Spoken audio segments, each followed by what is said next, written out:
Jesus says, I am the light of the world. So if we're not following Jesus, we're walking in darkness. We're continuing our series on the shocking claims of Jesus, light of the world, this time on Crossing the Goal.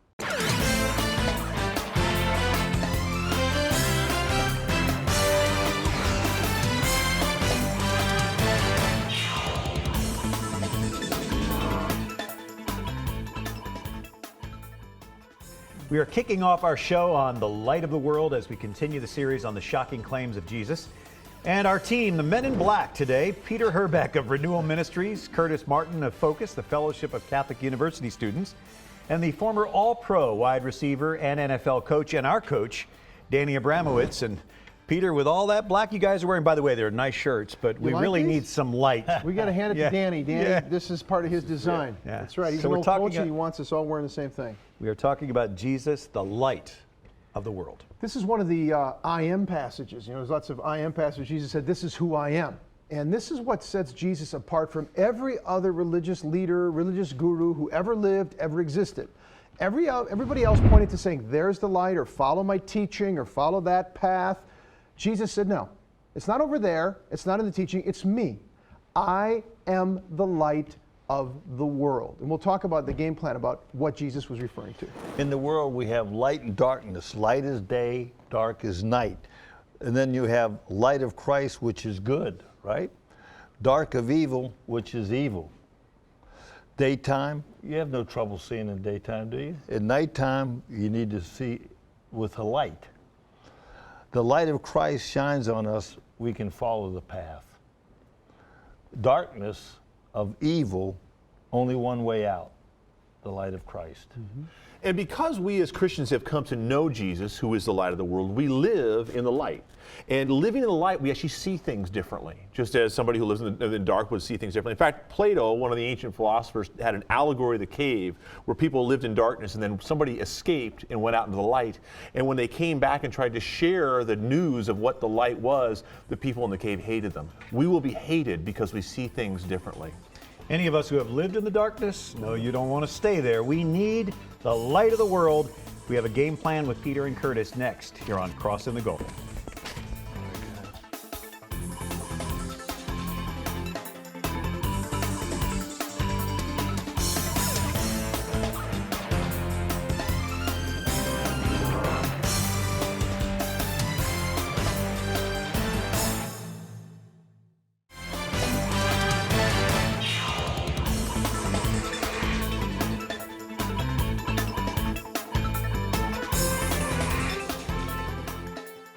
Hello, I'm Curtis Martin, and I'm here with Peter Herbeck. And I got to say, you look sharp in the black. I'm telling you, it's nice working for Crossing the Goal. So this is great.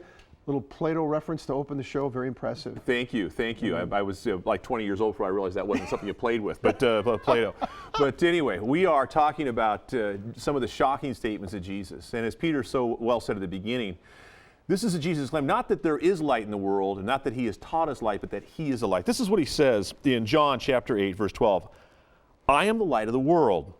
He who follows me shall not walk in darkness, but shall have the light of life. What an absolutely amazing statement and what it implies. You know, it goes back to John, the prologue of the gospel, the very beginning of John's gospel. John communicates the foundation of everything about Jesus, the central thing that he saw about Jesus, and he says it here.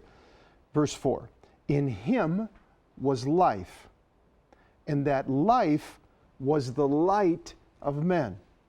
That light shines in the darkness, and the darkness does not overcome it. Darkness is what? The death of sin, the death that we're all going to die. And what he's saying is that the light that he brought is a life, he says later in 1 John in the letter, that we've seen, that we've touched. He said the eternal life that was with the Father has appeared to us. We've seen existence beyond death. We've touched it. We know it's true. And it's in a person. It's not in a potion or a formula. It's in a person. And it's in Jesus Christ. And we know that that light was stronger than death because he passed through death. He swallowed up death in victory, and his light shone and the darkness was dispelled. Which is amazing. And then when you look at it in contrast, if that's true, and it is, Jesus doesn't lie, if that's true, then we have to recognize, what does that imply for those who don't know Jesus? Yeah. That each of us without Christ live in darkness. Yeah. And we know from our own personal life, you get in trouble when you're in a dark room. I mean, you trip over stuff, you break your toes, you hit them on coffee tables, stuff like that. It's not a good thing to live in darkness. The other thing is, evil tends to be comfortable in darkness. We find ourselves comfortable doing the wrong thing when no one can see. Light, we tend to behave well. And so Jesus is calling us out of that situation of darkness where we're injuring ourselves and others into light where we can live in the truth. Yeah. The fundamental darkness that he shines, that he sheds into our heart, Curtis, is that Romans 1's a good example of what is in play in this fight between light and darkness. The fundamental darkness that's over the human mind and heart, as St. Paul says, is we suppress the truth about God. Sin is that tendency in us, falling into the temptation of the devil, to ignore God and to suppress the truth of who he is. And it says to refuse to acknowledge God and to refuse to give him thanks. And because we don't acknowledge God, and we don't see who God is, and we're not surrendered to him, we don't know where we've come from. We don't know why we're here, and we don't know where we're going. That's where we're living in the dark. And so we're wandering around, and we're all susceptible to all the devil wants to serve up all the promises he wants to give us. Here, no, you're made for this. No, you're made for that. Have this, try that, put on this identity. And so we're wandering in the darkness. We're lost and sort of feeling our way around. And Jesus comes and he sheds light and says, no, this is who you are. This is where you've come from. This is the purpose of your life. And this is what you're destined for. But you cannot get there without me as the light in your life to lead you out of the darkness. So in a certain sense, there's a double blindness. There's a darkness in the world without Christ. And then there's a self-inflicted blindness that when we refuse to honor God and give him thanks, all of a sudden now we start to think of rationalizations. In fact, it really explains the reality of relativism. Since we can't see, we begin to pretend that we can see. Well, let me tell you how life is for me and for you. And when Jesus comes and shines his light, all of a sudden we live in the truth, and now we can all see the same thing. Now we can agree on objective reality, that there are certain truths that are true for everyone. And Jesus comes to reveal those to us so that we can make sense out of our own lives, out of this world, and at his call to navigate this world into eternal life. Exactly. Then he passes the torch, as it were. He passes the light from himself, his own being, to us. And he says to us, now, you're the light of the world. I've lit you up. I've made you the light of the world. Why? Because you know who you are. You know who God is. I've given you true knowledge of your origin, your being, what you're for, what you were made for, and who made you, and what he's doing to save you. I've given you that truth. Now, you have the light that the whole world needs. Everybody's searching for those answers, and you've got it. Now go make disciples by sharing that light and passing it on to other people. And this is the sense of mission as a Catholic, to recognize that it is our job, if we are lights, to shine in the darkness. That's what we do. So to go out into the culture, this idea that our faith should be private, that we should hold it back, that I can be personally opposed, but I shouldn't impose my views on others. Okay, this is all a lie from hell. The reality of the matter is, we're supposed to shine the truth, the goodness, the beauty of God into the world, because we've received the light of Christ and we become the light of the world. Brian? Thanks, Curtis and Peter, for the good game plan. Coach, it kind of takes me back to where things were pretty dark. Yeah, I think you and I were sort of straddling darkness and light back in those days, don't you think? Yeah, and often there was a lot more darkness than light. Absolutely. Thank God the light's coming on, and we're going to take it with us to the red zone next here on Crossing the Goal.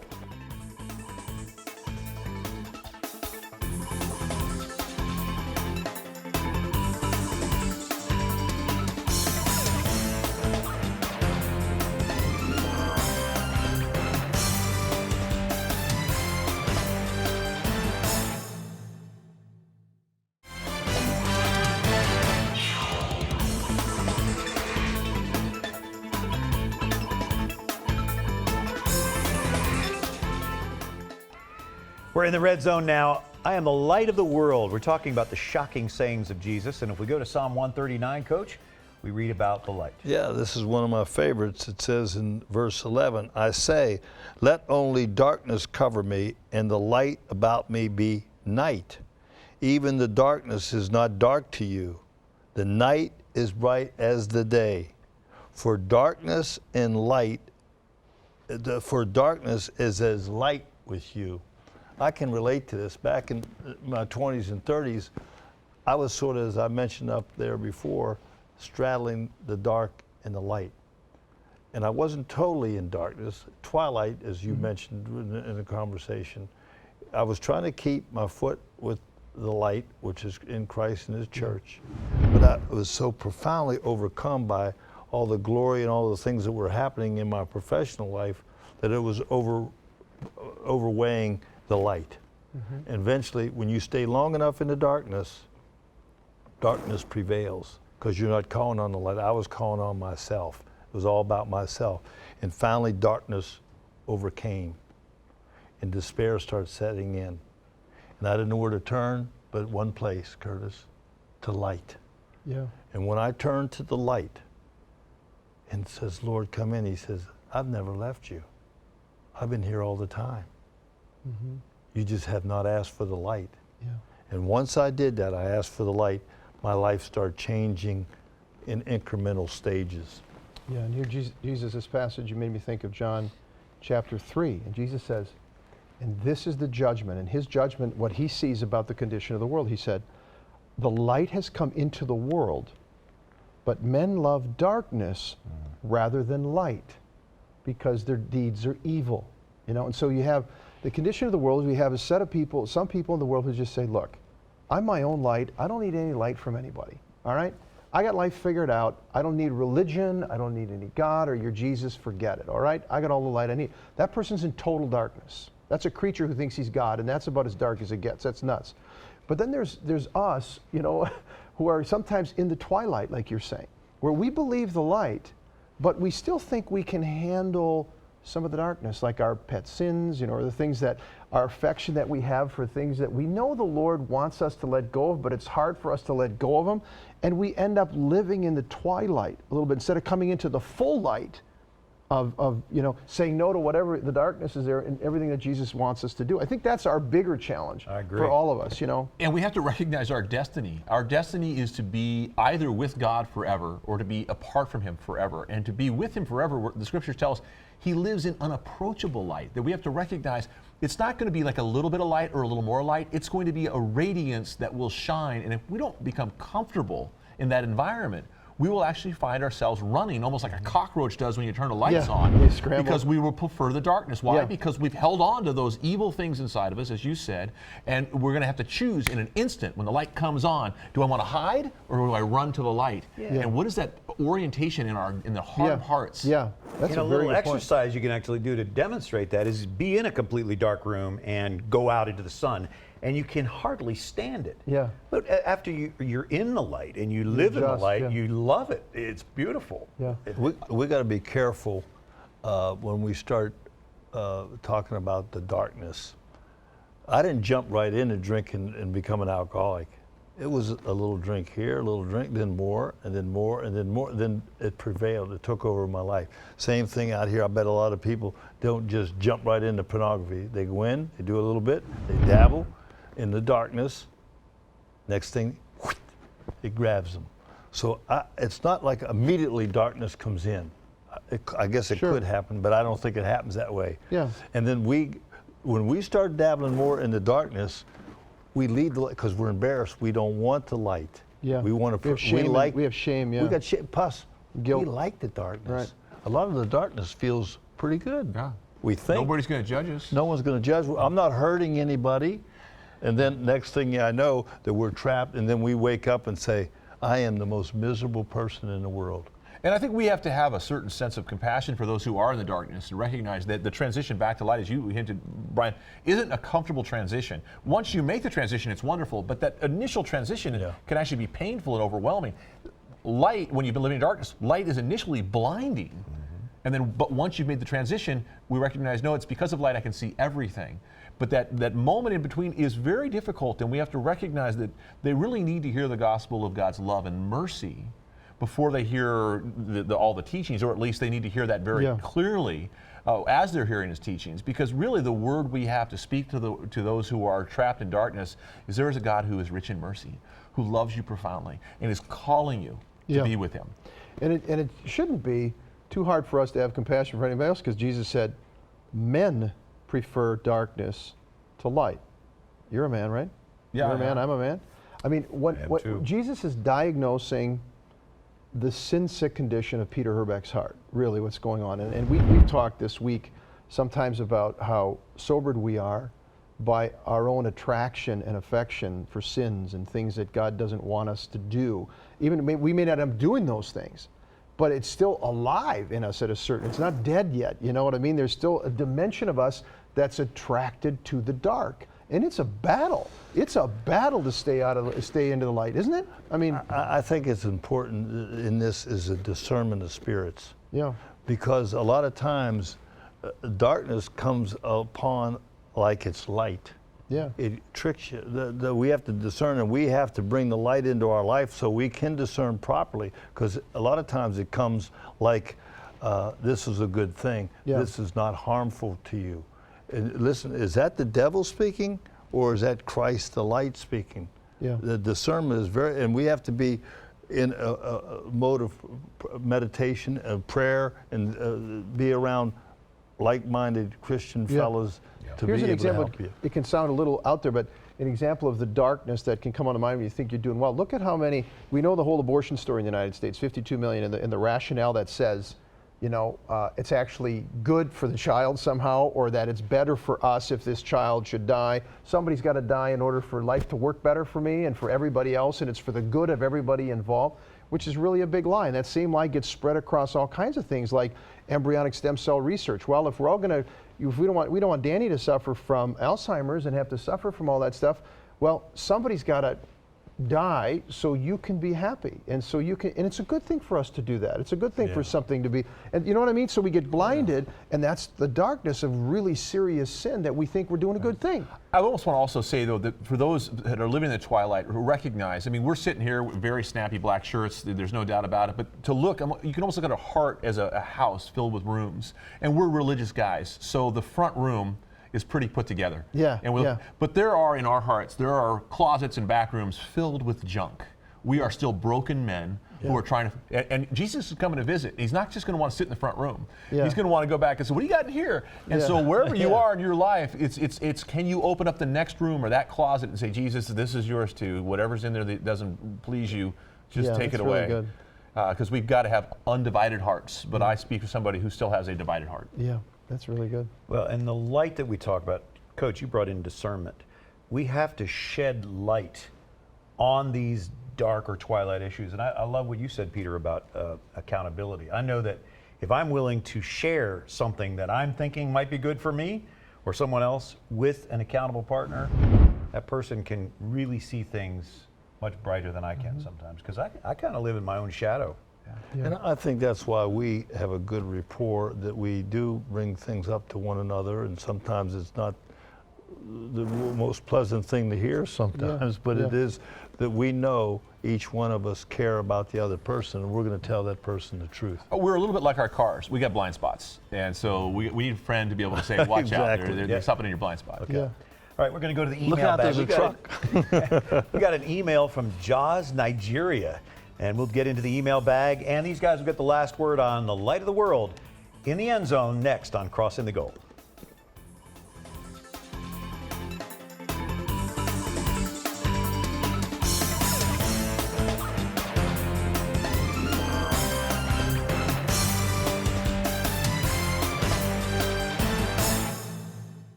We've crossed the goal, we're in the end zone, and we're looking at the light of the world. We'll get the last word from our team members coming up. But first, why don't we remind you that we get email from all over the world. We'd love to hear from you at Crossing the Goal. Go to crossingthegoal.com. In fact, we have an email to share from Jaws, Nigeria. Solomon writes, he says, how can I get to know that Jesus really cares about me and that he will answer my prayer? He says, I want to join you. How is that possible? Well, I think you're doing the right thing. Watching the show, that's a start. But you have to look at yourself in your personal life. What are you doing? How's your prayer life? What's your sacramental life like? And also, we've talked about it on numerous times, get around like-minded Christian men. Yeah, it's a conversation. It's a conversation, as you said, Danny, of prayer, and then allowing God to speak to you through the scriptures, and then finding brothers who are going to challenge you and encourage you to always stay close to the Lord, because we will stumble along the way. You hold those three cords together, that's a strand that is not easily broken. Solomon, I'd like to suggest surrender. Often we ask for the will of God, but we really don't want it. We want God to kind of co-sign our will. I found that only through complete surrender, admitting my own powerlessness, was I empowered by Christ himself. And I'd suggest that you look into that. In the meantime, let's look at the last word on the light of the world with Peter. Thank you, Brian. Talking about light, Jesus is the light of the world, and he called us to be the light and empowered us to be the light of the world. But Pope Benedict XVI, a number of years ago, said something that I'll never forget. He said, in vast areas of the world today, the faith is in danger of dying out like a flame which no longer has fuel. The essence of our light is our faith. And one of the things we need to ask the Lord now in this year of faith is ask the question, Lord, where am I? Where is my faith? Lord, examine me. I love St. Francis's question. He'd often ask, Lord, God, who are you and who am I? Ask the Lord that question and let him examine your heart and the condition of where you're at now so you can be everything he wants you to be. I think just to be prepared for the process of stepping into the light, which is really a two-step process. When we first come into the light, it is uncomfortable. We think of Peter, our first pope, when he first encountered Jesus Christ, he looked at him and said, "Depart from me, I am a sinful man." But what is waiting for us right on the other side of that uncomfortable transition is a God who loves us, who is filled with mercy and wants to lead us to a better way. So to trust Christ, to take our courage and put it in him and our trust in him so that he can lead us into the light so we can live a victorious life with him. You know, in AA they have two steps. The fourth step is inventory, which in the church, Catholic Church, is examination of conscience. And we have to examine our conscience to find out, are we living in darkness or are we following the light of Christ? And the second step is step 5, which is we tell somebody else, which is in the Catholic faith is confession. So if you find yourself that you are living in darkness or you're sort of on the twilight there, go to confession. Confess it, get it off your chest, and the light of Christ will come in through grace. All right, very important 2 of the 12 steps. Coach, thank you. Curtis, Peter, I don't know about you guys, but when I was growing up, I had trouble with authority. So no wonder I had trouble following Jesus, because Jesus states, all authority in heaven and on earth has been given me. We'll look at all authority next time here on Crossing the Goal.